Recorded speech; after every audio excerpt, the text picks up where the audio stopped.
Even if dreams can show us the future, this dream did not make sense.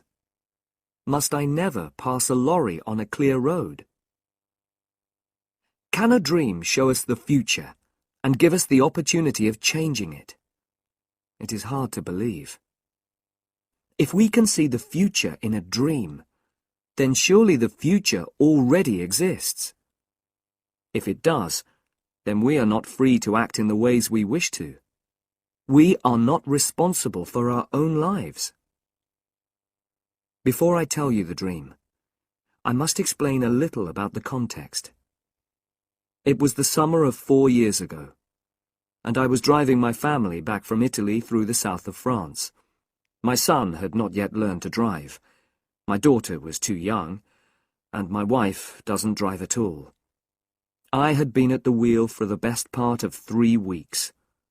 Perhaps I was tired. Perhaps I could think of nothing except cars. We spent the night of the dream in a town called Tain-l'Hermitage. Now I'll tell you the dream. I was sitting in a big, powerful, cream-coloured car, and I was driving at high speed through the country. I was coming to a bend in the road, and in front of me, there was a very large lorry. My foot reached out towards the brake, but it could not find it. I looked down. There was no brake.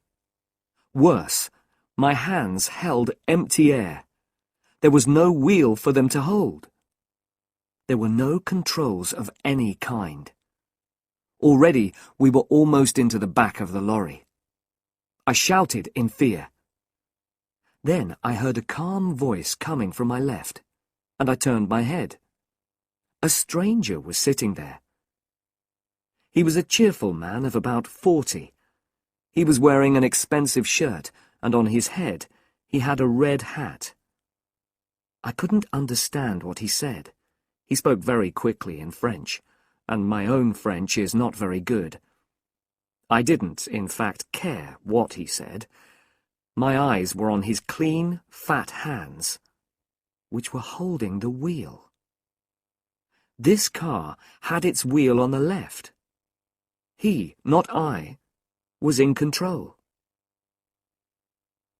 We drove safely round the bend.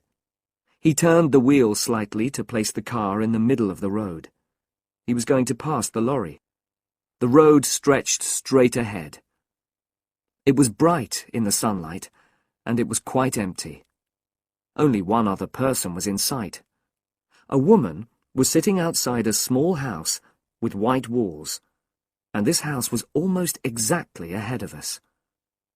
She was sitting by a table, putting some flowers in pots. She wanted to sell us some, and waved them at us.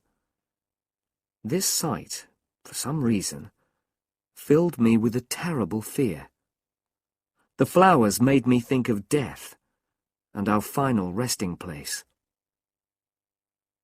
At this moment, we were level with the lorry, and ready to pass it. But then the lorry began to turn away from the side of the road towards our car. It appeared that the driver was doing this on purpose. The stranger by my side shouted loudly and tried to move out of the way. There was a terrible noise from the back of the car, and then an explosion. The earth seemed to turn over, and the noise of flames burned in my ears. At that point, I woke up in fear. I was very worried by this dream, and could not sleep again. It seemed to have a message, and I wanted to explain it. Even if dreams can show us the future, this dream did not make sense. Must I never pass a lorry on a clear road? The road to Paris is always filled with very large lorries. Most of them come up from Marseille, and I always have to pass them when the road is clear. I can't drive slowly behind them forever. No, this was not the meaning of the dream. At its heart was some kind of fear. I had to recognize my fear, and then I could forget all about it. I thought about my driving during the last 3 weeks. I tried to remember all the lorries and all the small white houses. I thought of all the cars which were painted cream. I remembered nothing of any great interest. I had imagined that the road in the dream must be in France. It was long, empty, and straight. But then I remembered that we had passed the lorry on the right. So the dream was about a road in England. In England, all cars keep to the left. Immediately, I remembered something. 2 years before this, I was travelling in the north of England. An American and I were making some radio programs. He had brought his car from America, and of course the driver sat on the left side. The brakes and other controls were also on the left. But the colour of his car was not cream. The American was a careless driver, and often passed other cars against my advice. Remember that I was in a better position to see. I was sitting on the right. Once, just after Nottingham, he played chicken. You probably know about chicken. It is a game that is played on the roads. It is becoming more and more popular in America because long journeys are often very dull. You just move your car into the middle of the road and stay there. When another car appears, it comes towards you in the middle of the road. The driver who turns away is the chicken. Quite often, neither driver turns away. I expressed my displeasure at this game in language that the American could not fail to understand. We did not play it again, but it had probably left its mark on my mind. So then, when I was asleep, I experienced it all again in a dream. I also remembered something else while I was having breakfast. When we played chicken, it was an uncommonly windy day. We stopped at Chesterfield, and the American bought a hat. It was a black hat, not a red one, but in dreams details are not always exact. After this, I forgot about the dream until the afternoon. The big French lorries often play their own game. They stay in the middle of the road, and you can't pass them. You have to stay behind them. Sometimes you have to follow them for endless kilometres, although the roads are almost completely empty. This afternoon, we were following a large vehicle which was making terrible noises. When I blew my horn, the driver moved to the side of the road. But it was the wrong side. He was driving along on the left, instead of keeping to the right. There was enough space on the right for me to pass him, but to do that would be wrong. So I just followed him for a few kilometres, and I told myself not to pass him. I considered the situation from every point of view. I could certainly turn my car more quickly than he could turn his lorry. It was a very big, heavy lorry. Could I perhaps pass him quickly on the right before he could do anything? If he turned to the right, though, he could easily kill us all. He probably wanted a bit of fun, but he might want an accident.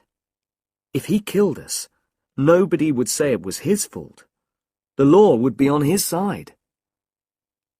The road ahead was quite empty, and went on for many kilometres. I drove more slowly until some distance separated us. Then I increased my speed as much as I could. I drove towards that empty space beside the lorry. My car was moving at about 110 kilometres an hour.